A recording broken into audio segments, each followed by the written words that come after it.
Louis Vuitton é a marca de luxo número 1 do mundo, avaliada em mais de 30 bilhões. Sua história no século XIX começa com um garoto sem teto que só podia sonhar com sucesso, dinheiro e comida. Ele trabalhou em biscate com artesãos e artesãs poder sobreviver ganhando pouco dinheiro. Mas ele aprendeu habilidades valiosas. Vou levar ao pioneirismo moderno e à criação de um império de bilhões de dólares.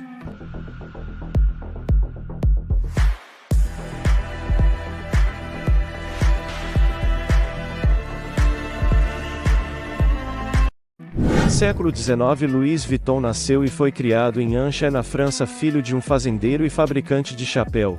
Durante esse tempo a França ainda estava se recuperando das guerras napoleônicas e muitos agricultores. Os Vuitton chegaram à falência. Desde muito cedo Louis não teve escolha a não ser trabalhar na fazenda da família. Amanhecer ao anoitecer ele plantou e colheu os animais e estocou lenha.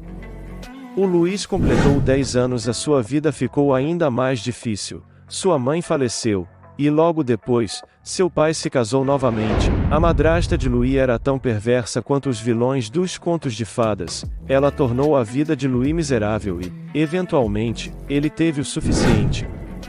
Depois que Louis completou 13 anos, ele saiu discretamente da casa da fazenda e foi para Paris, sem dinheiro ou comida. Felizmente, Louis encontrou biscates com artesãos e artesãs que o ensinaram a trabalhar com metal, pedra, tecidos e madeira. Ainda assim, ele não tinha dinheiro sobrando para abrigo e ficou sem teto. Ele muitas vezes dormia na floresta com apenas uma capa para mantê-lo aquecido. Na época, a primeira linha férrea para Paris acabava de ser inaugurada. As viagens tornaram-se mais acessíveis e a indústria começou a crescer. Os artesãos capitalizaram isso fazendo caixas personalizadas para aristocratas. Muitas vezes viajavam com pinturas, instrumentos e móveis, e precisava de caixas que pudessem caber e suportar longas viagens. Eles também precisavam de ajuda para embalar seus pertences de uma certa maneira para protegê-los de quebrar. Desde que Louis aprendeu algumas das habilidades envolvidas em seu caminho para Paris, ele decidiu tentar encontrar trabalho no comércio. Felizmente, um artesão chamado Monsieur Marechal contratou Louis como aprendiz. Enquanto Louis não ganhava muito, sua vontade de aprender pagava de várias maneiras. Tornou-se o favorito entre os clientes de Marechal, e mais tarde, a imperatriz da França o nomeou como seu fabricante de caixas pessoais. Depois de trabalhar para a imperatriz por um ano, Louis teve mais demanda e abriu sua primeira loja. Logo no início, Louis teve ideias para novos produtos que mudou o padrão da indústria. Na época, as caixas tradicionais eram feitas de couro e tinham formato retangular. As tampas eram abobadadas para que a água escorresse pelo topo de imersão através do couro. Isso tornava as caixas impossíveis de empilhar e demorava para carregar. Para resolver esses problemas, Louis experimentou novos materiais e fixados em tela. Quando comparada ao couro, a lona era mais leve, durável e mais resistente à água. Isso permitiu que as caixas tivessem tampas simples e planas, tornando-as possíveis de empilhar e mais fácil de carregar, e enquanto os compostos impermeabilizantes tornavam a cor cinza, parecia mais limpo e moderno. Usando material de lona, Louis criou um baú de ripas. Seu novo produto marcou o nascimento da bagagem moderna. Embora os clientes estivessem céticos em relação às suas vantagens, ela decolou dentro de 2 anos e ficou conhecido como um acessório elegante e indispensável. Depois, Louis começou a fazer o mesmo com uma nova invenção, já as bolsas. Na época, as bolsas não eram abraçadas pela sociedade. Muitas pessoas se queixavam de que eram deselegantes, volumosas e causariam lesões às mulheres. Ainda assim, Louis acreditava que as bolsas tinham potencial e começou a fazê-los com lona. Eles imediatamente decolaram e criaram a demanda por mais estilos para que as mulheres pudessem combiná-los com roupas diferentes. Eventualmente, Louis não conseguiu acompanhar e pediu a ajuda de seu filho, George. Como seu pai, George teve novas ideias que mudaram o padrão da indústria. Ele criou um cadeado que transformava baús em tesouros-baús e evitou o roubo. Até então, a maioria dos baús tinha fechaduras que podiam ser facilmente arrombadas. Os produtos da família tornaram-se ainda mais desejáveis, mas logo depois, a produção parou. uma guerra estourou e destruiu o negócio, tornando Louis desabrigado pela segunda vez. No auge dos negócios de Louis, a Guerra Franco-Prussiana eclodiu. Louis e sua família foram forçados a deixar sua casa e oficina em Asnieres fora de Paris e seguir para a cidade. Lá, eles viveram em um abrigo apertado entre milhares de outros refugiados. A comida tornou-se tão escassa que os Louis Vuitton quase morreram de fome. Quando a guerra terminou, Louis voltou para casa. Ele ficou arrasado ao encontrar seus materiais roubados e sua oficina destruída. Usando o restante de suas economias, Louis não perdeu tempo em reconstruir sua oficina e encontrar um novo local de loja. Felizmente para ele, os preços dos imóveis caíram por causa da guerra. Louis aproveitou a oportunidade e comprou uma loja em um bairro nobre.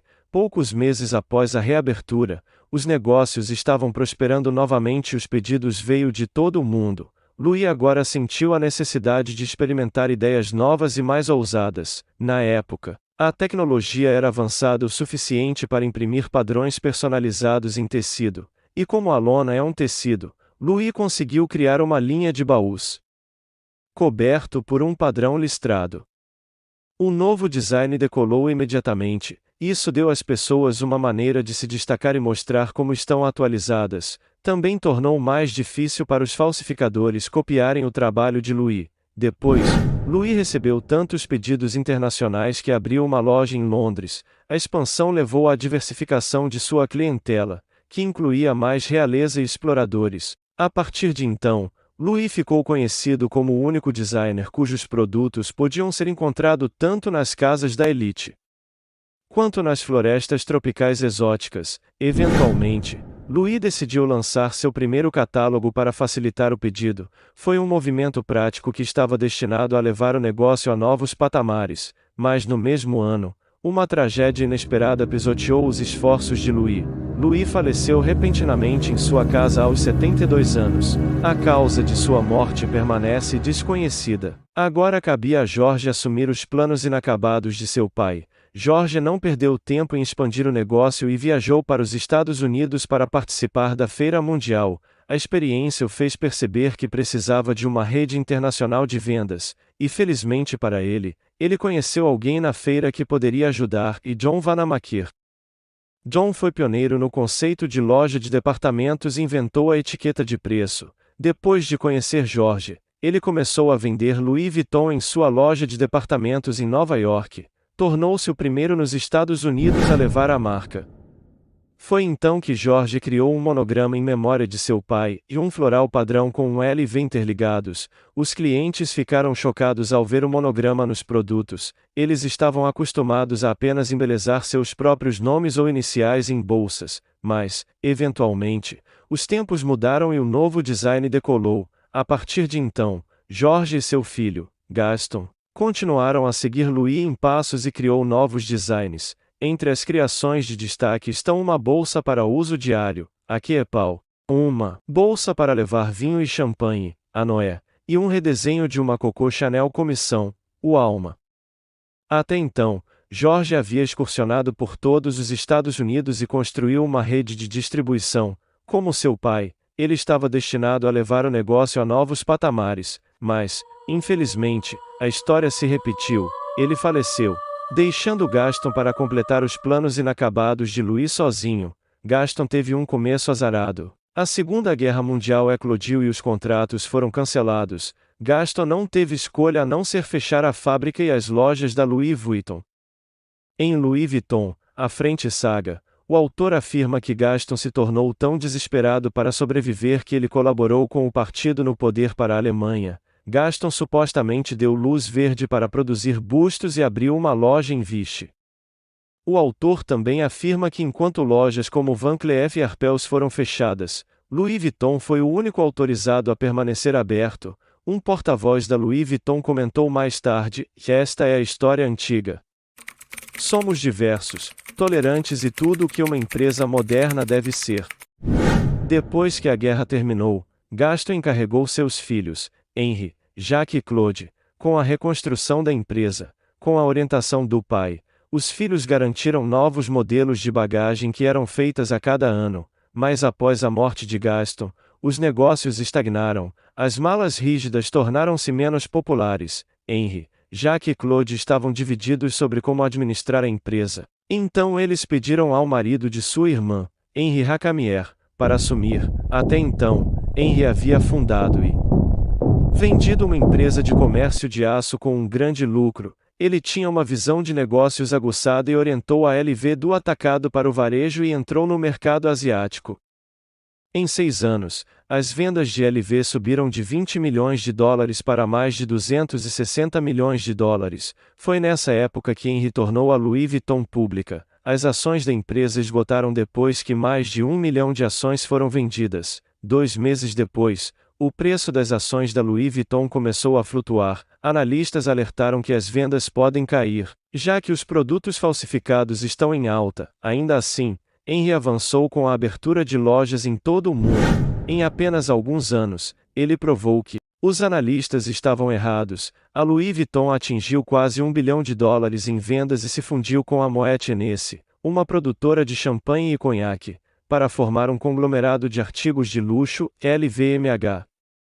O objetivo de ambas as empresas era evitar a ameaça de uma aquisição externa. Enquanto a fusão permitiu à LV expandir seus investimentos, Henry se envolveu em disputas de gestão com a Moet Hennessy e ex-presidente, Alain Chevalier. Na esperança de ganhar o controle, Henry pediu a um promotor imobiliário chamado Bernard Arnault para ser seu aliado, que concordou, mas logo depois, Henry percebeu que Bernard tinha suas próprias ambições. Bernard comprou secretamente uma participação majoritária na LVMH para ele mesmo e ganhou o apoio das famílias Moet e Hennessy. Depois, uma batalha legal entre Henry e Bernard se seguiu. Os tribunais favoreceram Bernard e forçaram Henry a renunciar. A partir de então, a Louis Vuitton ficou para trás quando comparada a outras marcas de luxo. Foi considerado um negócio menor, e as vendas despencaram. Nenhum jornalista ousou falar bem da marca. Não foi até que LV seguiu os passos de Louis sob a liderança de Yves Carcelli,